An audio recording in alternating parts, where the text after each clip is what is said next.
Hello guys, and welcome to this video where I'm going to be showing you how to actually send message I'm sorry send an invite to people via the SMS.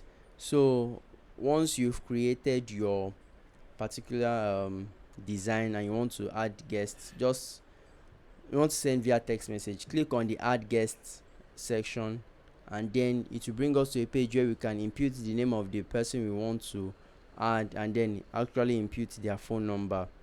This would send a direct message to that particular phone number. So we can see in this area we can add the name, we can add the email or phone number. So I can just go ahead to add something like a name, maybe Anna,